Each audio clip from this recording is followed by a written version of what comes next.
मंदिर जाने के वैज्ञानिक कारण हो सकते हैं। क्या होगा मंदिर जाने से? देवालय, शिवालय, रामद्वारा, गुरुद्वारा, जिनालय सभी का अर्थ अलग अलग होता है। मंदिर को अंग्रेजी में टेम्पल नहीं कहते हैं। मंदिर का अर्थ होता है मन से दूर कोई स्थान। मंदिर का शाब्दिक अर्थ घर भी होता है। आओ जानते हैं मंदिर जाने के चमत्कारिक फायदे। 1. आकस्मिक घटना दुर्घटना। यदि आप प्रतिदिन मंदिर जा रहे हैं तो आप अपने जीवन में आने वाली उन घटनाओं से बच सकते हैं जो कि आकस्मिक आती है, जैसे दुर्घटना, हत्या, आत्महत्या जैसी नकारात्मकता आपकी जिंदगी से दूर रहेगी। 2. भूत पिशाच। मंदिर जाने वाले व्यक्ति के मन में भरपूर सकारात्मकता और आध्यात्मिक बल होता है, जिसके चलते उसके आसपास नकारात्मक ऊर्जा उसके पास फटकती भी नहीं है। आप इस ऊर्जा को भूत, पिशाच या प्रेत भी कह सकते हैं। मंदिर जाने वाला भयमुक्त जीवन जीता है।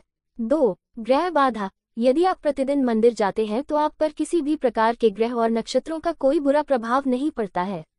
ग्रह बाधा से आप मुक्त रहते हैं। मंगल दोष, शनि या अन्य किसी ग्रह की बाधा है, 7.5 अधाया या राहु की महादशा चल रहा है तो घबराने की जरूरत नहीं। 3. रोग या बीमारी। मंदिर में जाकर आप मंदिर के नियमों का पालन करते हैं, व्रत, उपवास और पाठ में विश्वास करते हैं, सोच समझकर आहार विहार करते हैं तो आपको किसी भी प्रकार का रोग या बीमारी नहीं होगी।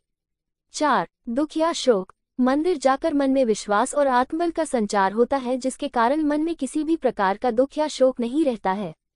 व्यक्ति सभी परिस्थिति में संभाव से रहता है।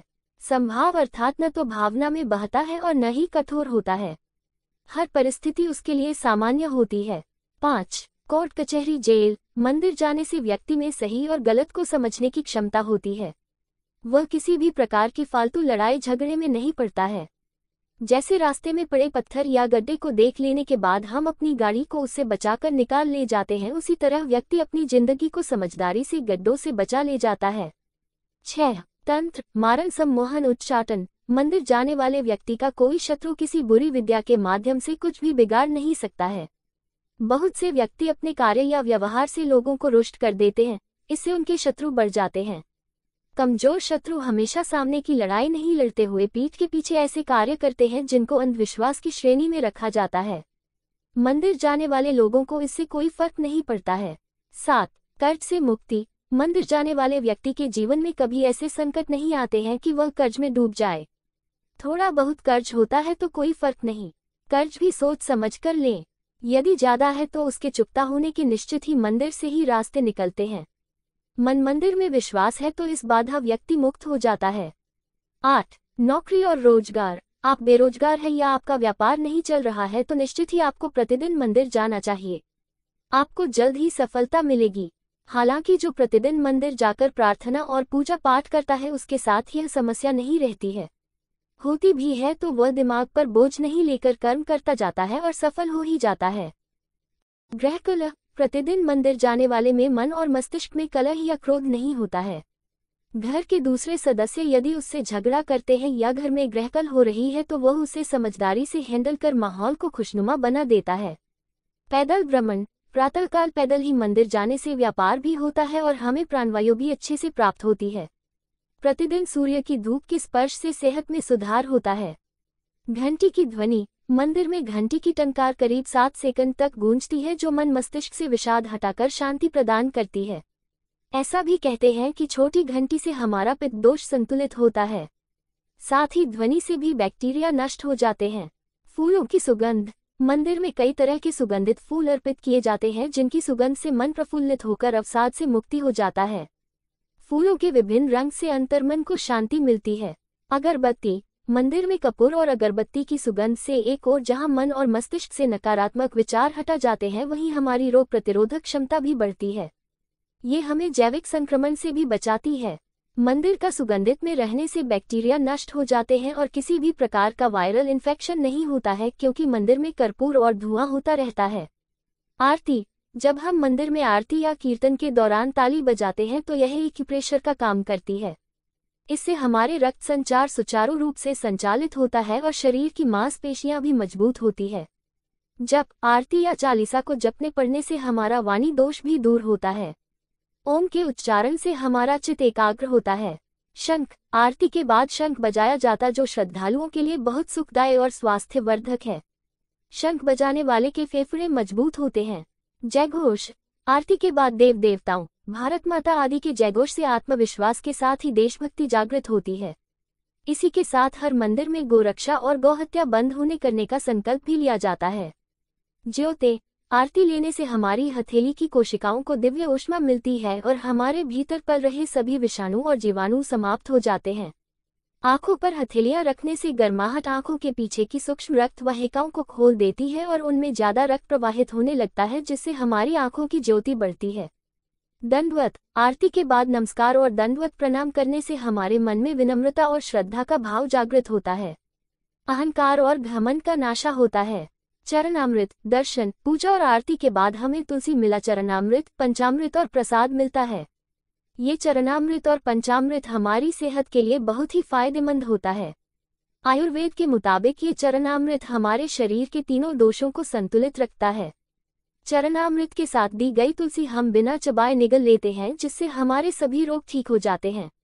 परिक्रमा। मंदिर में भगवान की परिक्रमा से जहां सेहत के लाभ मिलते हैं, वहीं ये धरती की गुरुत्वाकर्षण की शक्ति से जुड़कर हमारे शरीर का तनाव निकल जाता है। इसी के साथ ही में गुंबद और उसके कलश से प्रवाहित हो रही ऊर्जा हमारे शरीर को प्रभावित कर सकारात्मक ऊर्जा प्रदान करती है।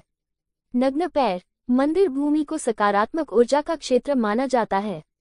यह ऊर्जा भक्तों में पैर के जरिए ही प्रवेश कर सकती है, इसलिए हम मंदिर के अंदर नंगे पांव जाते हैं। मनोकामना का दोहराना। मंदिर में जाकर जब हम अपनी मनोकामना को बार बार दोहराते हैं तो हमें मंदिर की सकारात्मक ऊर्जा का साथ मिलता है और इससे प्रकृति सक्रिय होकर हमारी मनोकामना पूर्ण करने लग जाती है। वृक्ष। हर मंदिर में पीपल, बरगद, नीम, केला और तुलसी आदि के वृक्ष रहते हैं। इन वर्षों में हम जल अर्पण करते हैं या उन्हें हम नमस्कार करते हैं। इन वृक्षों में भरपूर ऑक्सीजन के साथ ही दिव्यता होती है, जो हमारे मन और मस्तिष्क को स्वस्थ करते हैं। इससे हमारे मन में शांति आती है। दान। मंदिर में दिए गए दान के अनेक लाभ होते हैं।